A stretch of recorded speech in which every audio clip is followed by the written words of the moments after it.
those of you that are dealing with high conflict co-parents and you're not even divorced from them yet, it's kind of like you're dealing with like jab, jab, right hook, right?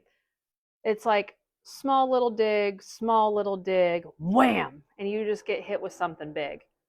And it is literally like that every single day. There's either a jab or a hook every day. Very often, or not very often, I should say, there is a day or two where nothing happens. And your fight or flight mode gets so fucking heightened that you almost send yourself into a panic attack because you know the hook is coming. You know you're going to get nailed in the face with something so over the top as far as allegation or a change that the anticipation causes a panic attack.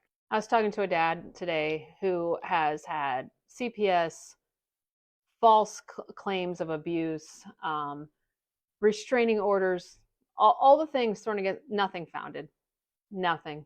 It's like every time he motions for more time, in this case, mother comes back with another false allegation of some kind to prolong his motion for more time.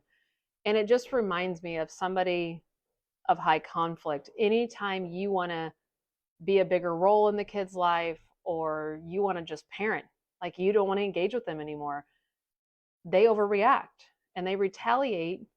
And there is no hard feelings about coming for you. They don't even stop to think of how this affects the child. They don't stop to think of how it could affect your personal life or your professional life. And they just claim random things to police, to the school, to doctors. And they don't even blink. They lose zero sleep and they have zero guilt about it. While the person they're doing it to, right? We're over here hyperventilating, panicking, worrying we're going to lose our job, never see our children again, can't afford to defend ourselves, that somebody's going to believe the false allegation.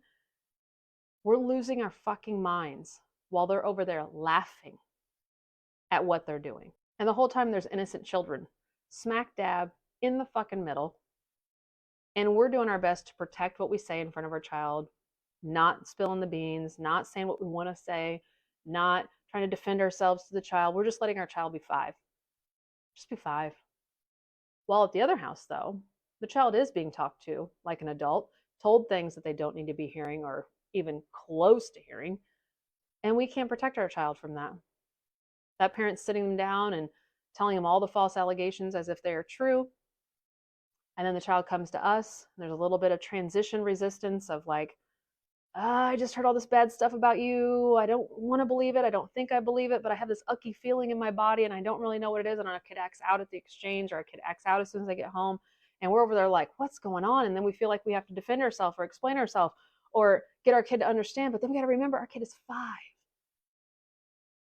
And we have to remember these people have no line in the sand.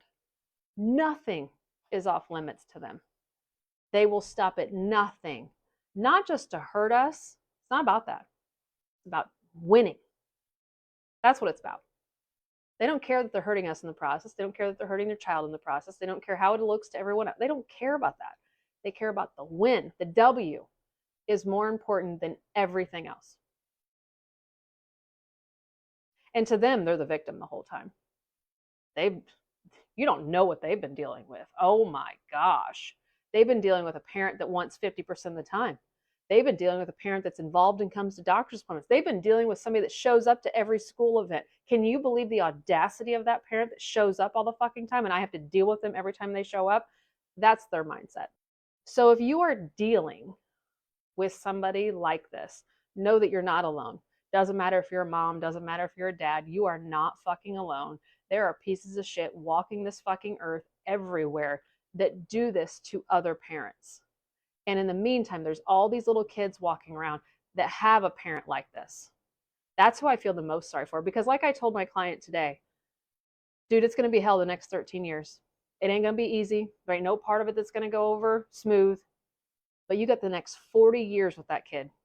The second that kid turns 18, you got another 40 years to fucking let that shit go and move the fuck on and play with your kid, hang out with your kid as an adult, explore the world, do whatever you want for the next 40 fucking years. So I know these 18 are tough. Believe me, I know I lived it. But you got the next 40 to fucking enjoy without the high conflict parent, because there's this one thing I know to be true about all kids. They grow the fuck up and they become smart and they become like very intuitive as to who the fucking problem has been the whole fucking time. So good luck to all of you that are dealing with high conflict, and put a post-it note on your mirrors tonight that say, at least I have the next 40, because you do.